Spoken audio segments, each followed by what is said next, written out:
صرف 20 साल की उम्र में वो एक आम नौजवान से एक ऐसा शख्स बन गया जिसे एक ऐसे जुर्म में सजा दी गई जो उसने किया ही नहीं था। आज आपको एक ऐसे इंसान की हौसला अफजा कहानी सुनाने जा रहे हैं जिसने नाइंसाफ़ी के खिलाफ डट कर मुकाबला किया और आखिरकार फतह हासिल करके ही दम लिया। वो ना सिर्फ करोड़पति बना बल्कि उसने अपनी ज़िंदगी दीगर मासूम लोगों के लिए वक्फ कर दी। मगर फिर उसके साथ एक ऐसा अलगनाक हादसा पेश आया जिसने सब कुछ बदल के रख दिया। क्रिस एक जवान लड़का जो सिर्फ 20 साल का था, अपनी ज़िंदगी को भरपूर तरीके से जीने का ख्वाहिशमंद था। एक रात दरिया किनारे होने वाली पार्टी में वो शिरकत करता है जहां उसके बहुत सारे दोस्त मौजूद थे। एंजी भी इनमें शामिल होती है। इस रात सब खूब इंजॉय करते हैं, लेकिन बदकिस्मती से अगली सुबह एंजी अपने अपार्टमेंट में मुर्दा हालत में पाई जाती है। एंजी की मौत के बाद पुलिस ने तहकीकात शुरू की और उसको 6 माह लग गए।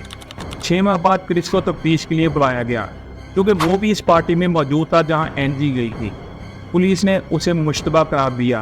दौरान तफ्तीश पुलिस ने क्रिस पर इल्ज़ाम आयद किया कि एंजी की मौत में उसका हाथ है और उसकी वजह से उसकी मौत हुई या उसने उसको मारा। क्रिस इन इल्ज़ामात को वाज़ेह तौर पर मुस्तरद कर देता है और कहता है कि वो बेकसूर है, मगर पुलिस उस पर यकीन नहीं करती और उसका DNA सैंपल लेती है।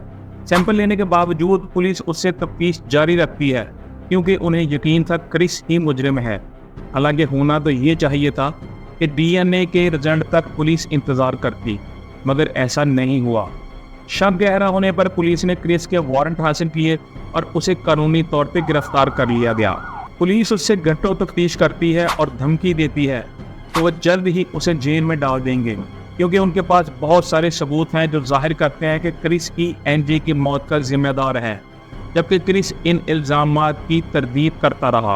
वो कहता रहा कि एंजी की मौत से उसका लेना देना नहीं है, लेकिन हकीकत ये थी कि पुलिस उसको धमका तो रही थी, लेकिन उसके पास कोई भी ऐसा सबूत नहीं था जो साबित कर सके कि क्रिस ही मुजरिम है। पुलिस सिर्फ क्रिस के साथ खेल खेल रही थी जो वो अक्सर लोगों के साथ खेलती है। DNA सैंपल के नतीजे भी मौसूल हो जाते हैं जिसमें वाज़ेह होता है कि कातिल का DNA क्रिस के DNA से मैच नहीं खाता, लेकिन इसके बावजूद पुलिस इस पर यकीन नहीं करती और अफसरान अब भी इस बात पर डटे हुए हैं कि क्रिस ही एंजी की मौत का जिम्मेदार है। क्रिस ऐसे हालात में समझ नहीं पा रहा था कि क्या करे, क्योंकि पुलिस उसे किसी भी सूरत रिहा करने के लिए तैयार नहीं थी। तफ्तीश करते हुए पुलिस को 28 घंटे गुजर चुके थे, लेकिन अभी तक उनके हाथ में कुछ भी नहीं था। बालाखिर पुलिस क्रिस को एक इस्तिस्ना पेश करती है और कहती है कि अगर वो कत्ल में मुलव्वस होने का एतराफ़ कर ले तो उसे राय देगी। बेबसी में क्रिस सोचता है कि शायद ये उसका वाहिद मौका है। वो एतराफ़ कर लेता है कि हाँ, वो एंजी के कत्ल में मुलव्वस है। यहीं से उसके लिए हालात ख़राब होना शुरू हो जाते हैं। आप ये जानकर हैरान होंगे कि पुलिस ने उसे जो इस्तिस्ना की ऑफ़र दी थी उस पर अमल नहीं करती और अपने वादे से मुकर जाती है। यानी कि अब क्रिस के लिए हालात मज़ीद बिगड़ गए थे क्योंकि उसने खुद एतराफ़ जुर्म कर लिया था कि वो ही एंजी का कातिल है। इस एतराफ़ के बाद पुलिस क्रिस पर 1st डिग्री मर्डर का इल्ज़ाम लगाते हुए उसके ख़िलाफ़ मुकदमा दायर कर देती है। क्रिस का एतराफ़ जुर्म ही वो वाहिद हकीकी सबूत था जो पुलिस पेश करती है अदालत में उसको सज़ा दिलवाने के लिए। अदालत ने इसी सबूत की रोशनी में क्रिस को उम्र कैद की सज़ा सुना दी, यानी कि क्रिस का एतराफ़ जुर्म ही उसको सज़ा की तरफ ले गया। जेल में जाना किसी के लिए भी तकलीफदेह होता है और जब उम्र सिर्फ 22 साल हो तो ये और भी ज़्यादा मुश्किल हो जाता है। क्रिस ने अपनी सज़ा के ख़िलाफ़ कई अपीलें दायर की, लेकिन हर बार उन्हें मुस्तरद कर दिया गया। जेल की काल कोठरी में पड़े हुए उसे 10 साल का अरसा गुजर चुका था और वो अज़ियतनाक ज़िंदगी से गुजर रहा था। किया भी कुछ नहीं और सज़ा भी भुगत रहा था। हर शख्स इन हालात में अपनी आज़ादी के बारे में ही सोचेगा और क्रिस भी बेगुनाह होने के बावजूद एक जुर्म की सज़ा भुगत रहा था जो उसने कभी किया ही नहीं था। फिर एक दिन कुदरत मेहरबान होती है और एक NGO जो इनोसेंस प्रोजेक्ट के नाम से काम करती है क्रिस के केस के बारे में जानती है और इसके बारे काम करना शुरू कर देती है। ये NGO उन लोगों के लिए काम करती है जिनके बारे में उन्हें यकीन होता है कि उन्हें गलत तौर पर सज़ा सुनाई गई है। ये अदालत क्रिस के लिए दोबारा DNA टेस्टिंग के लिए हुकूमत पर दबाव डालने लगता है। दूसरी जानब एनजी की वालदा कैरोल भी बाहर निकल आती है। उसको भी यकीन होने लगता है कि उसकी बेटी के कत्ल में क्रिस का कोई हाथ नहीं है और वो भी क्रिस की बेगुनाही की वकील बनकर सामने आती है। वो उसकी सज़ा के खिलाफ आवाज़ उठाने लगती है और कहती है कि उसकी बेटी के मौत का इससे लेना देना कुछ नहीं है। कई सालों की मेहनत के बाद एनजीओ और कैरोल डिस्ट्रिक्ट अटॉर्नी को मुतमिन करने में कामयाब हो जाते हैं कि क्रिस की सज़ा को कम किया जाए। क्रिस ने 20 साल जेल में गुजार लिए हैं और आखिरकार वो आज़ाद हो गया। दूसरी तरफ पुलिस ने भी डीएनए की रोशनी में असल कातिल को गिरफ्तार कर लिया और जैसे ही असल कातिल गिरफ्तार हुआ तो ये साबित हो गया कि क्रिस ने 20 साल जिस जुर्म में सज़ा काटी वो उसने किया ही नहीं था, वो मासूम था। लेकिन रुकें, कहानी अभी ख़त्म नहीं हुई, क्योंकि क्रिस इन 20 सालों की बेवकूफ़ सज़ा पर खामोश नहीं बैठ सकता था।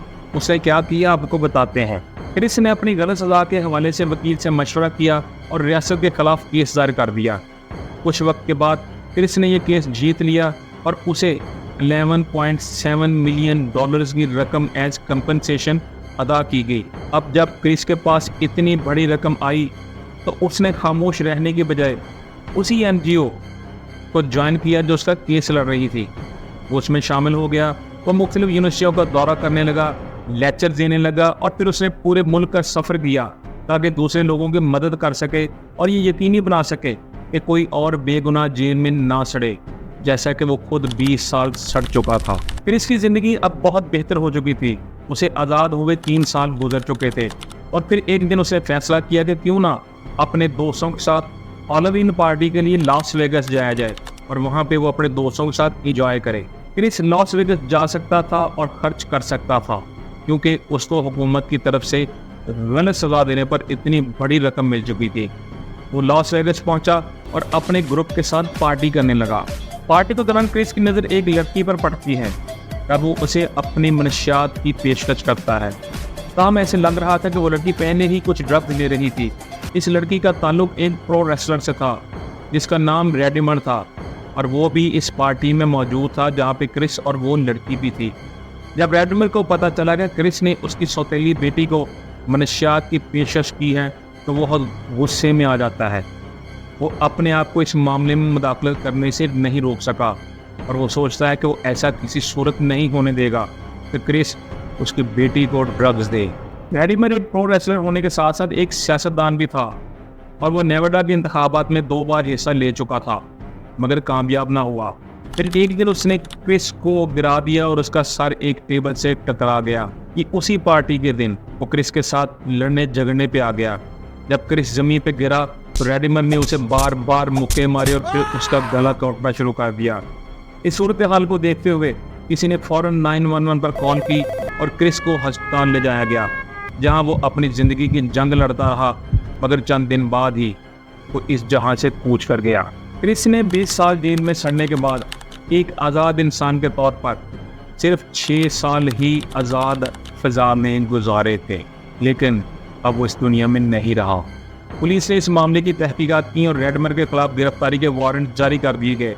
अगले दिन रेडिमर खुद पुलिस की हिरासत में आ गया। तहकीकात के बाद पुलिस ने उसका केस अदालत में दायर किया और शवाहिद की रोशनी में अदालत ने उस पर कत्ल की फर्द जुर्म आयद कर दी। क्रिस की कहानी हमें याद दिलाती है कि इंसाफ की जंग कभी सीधी सादी नहीं होती। इसके लिए आपको मुसलसल जदोजहद करना पड़ती है, लेकिन उसकी रहाई के साथ जंग ख़त्म नहीं हुई थी। इंसाफ के निज़ाम से मुतासिर होने वाले दूसरे लोगों की मदद के लिए अपने तजर्बे को इस्तेमाल करने का क्रिस का अज़्म ज़ाहिर करता है कि एक फ़र्द कितना बड़ा असर डाल सकता है।